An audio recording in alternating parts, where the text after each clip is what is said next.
Halo guys, kembali lagi di videoku soal balapan endurance racingan. Video ini aku mau ngelanjutin video yang kemarin soal fakta-fakta menarik di dunia per-endurance racingan cuy.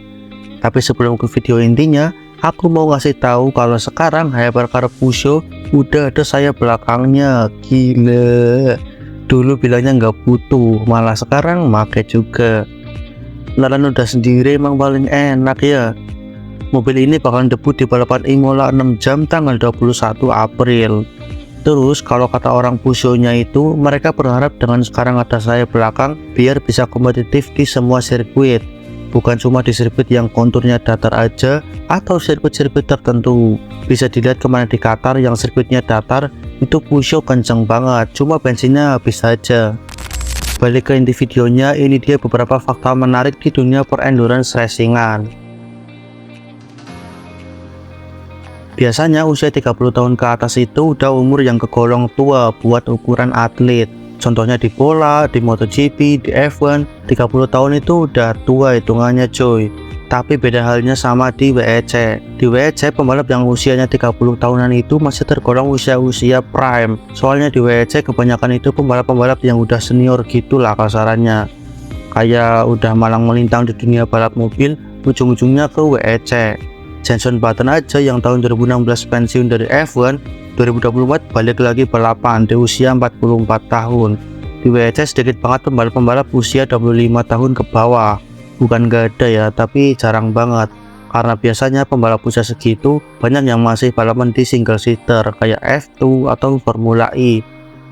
Biasanya ketika mereka kayak susah banget buat ke F1, mulailah tuh ke ajang balap GT, terus ke LMP2, atau juga langsung ke kelas hypercar. Aku nggak bisa sebutin satu-satu umur para pembalap, yang pasti ini setauku dan sepengetahuanku ya guys ya.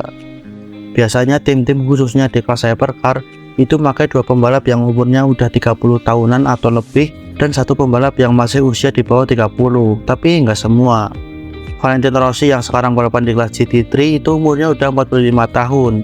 45 tahun kalau di MotoGP pasti udah tua banget ya kan. Sedangkan di WEC 45 tahun atau umur 40-an itu kayak masih banyak yang gacor. Tahun 2023 aja juara kelas GTIM itu kan yang juara Corvette ya kan.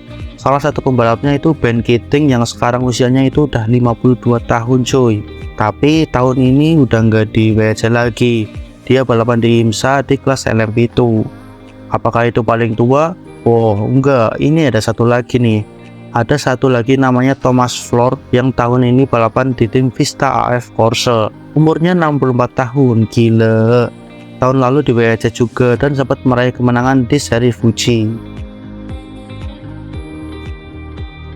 Fakta yang kedua adalah di kelas hypercar, kebanyakan pabrikan itu cuma menyediakan mobil dan mungkin soal pengembangannya juga. Tapi soal yang menjalankan mobil itu buat ikutan WEC atau juga IMSA, itu biasanya ada lagi tim yang emang kerjasama sama si pabrikan. Walaupun nggak semua, tapi kebanyakan seperti itu. Karena bikin satu tim divisi balap itu nggak gampang. Harus membentuk tim bener-bener dari nol, mulai dari nentuin tim prinsipal sampai kru-kru mekanik pasti butuh waktu yang lama. Kalau kalian perhatiin ya, di kelas hypercar itu nama timnya kayak gabungan dari dua nama gitu.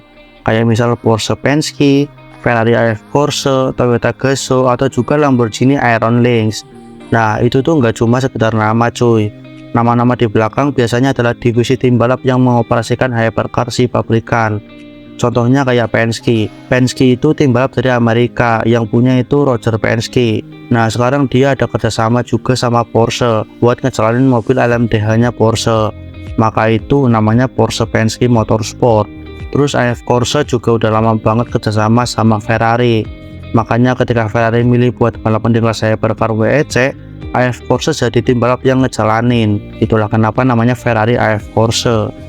Kemudian ada BMW. BMW kalau di WEC itu yang ngejalanin tim WRT, timnya Sean Gelael. Tapi kalau yang di IMSA itu sama tim RLL. Beda cuy, walaupun sama-sama BMW.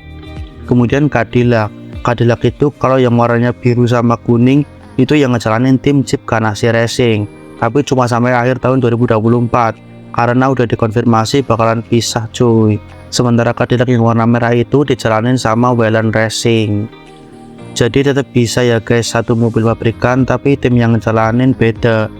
Kasus yang sama adalah di IMSA tahun lalu, tahun 2023 itu Acura ada 2 mobil, tapi yang satu Meyer Sang Racing, yang satu WTR Andretti. Itu tetap beda tim ya, walaupun sama-sama Acura. Beberapa tim mungkin punya divisi balap sendiri, kayak Toyota yang punya Gazoo Racing, terus Alpine juga kayaknya punya sendiri, soalnya udah lama juga kan di WEC. Terus kalau Peugeot, aku nggak tahu nih Peugeot punya tim balap sendiri atau mitra juga sama tim balap lain.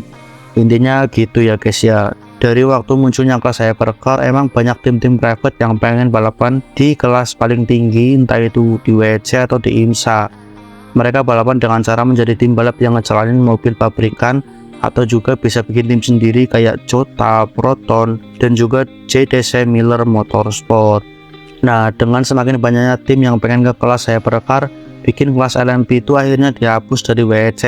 Karena tim-tim yang balapan pada pindah kelas, walaupun beberapa masih ada sih yang stay di kelas LMP itu, tapi balapan di kayak European Le Mans Series atau Asian Le Mans Series gitu. Gitulah intinya guys. Fakta menarik yang selanjutnya itu ada dari kelas hypercar. Regulasi atau peraturan yang ada itu fleksibel banget cuy. Bener-bener bikin pabrikan yang ikutan nyaman banget buat balapan di sini. Kayak contohnya soal mesin. Mesin itu dibebasin, mau V6, V8, sampai V12 bebas, karena yang penting itu outputnya, yang penting itu tenaganya sesuai regulasi, yaitu 670 horsepower. Kemudian soal sistem hybrid maksimal 200 kW. Tapi kalau soal sistem hybrid setauku ini beda-beda ya tiap tim, karena menyesuaikan sama bob yang diterapkan, jadi nggak selalu sama. Kemudian soal aerodinamika juga dibebasin, mau bentuknya kayak apa, yang penting downforce-nya sesuai regulasi. Yang angka pastinya aku kurang tahu. Itulah kenapa hypercar Peugeot itu nggak ada sayap belakangnya, boleh-boleh aja ya, walaupun sekarang udah ada sih. Tapi intinya di WEC itu kayak hampir nggak ada komponen aerodinamika wajib. Jadi kayak kalau misal ada sesuatu perangkat yang kiranya nggak terlalu penting-penting amat, kan bisa nggak usah dipakai sekalian gitu kan, daripada wajib tapi ke konsep mobil kita nggak ngaruh sama sekali, kan malah bikin biaya yang dikeluarin nambah, sama nambah berat mobil juga sih. Jadi pabrikan bisa hemat-hematan banget nih buat mobil mereka. Oke lah, itu 3 aja ya kan, nanti kalau ada lagi aku bikin video lagi. Makasih ya udah nonton, bye bye.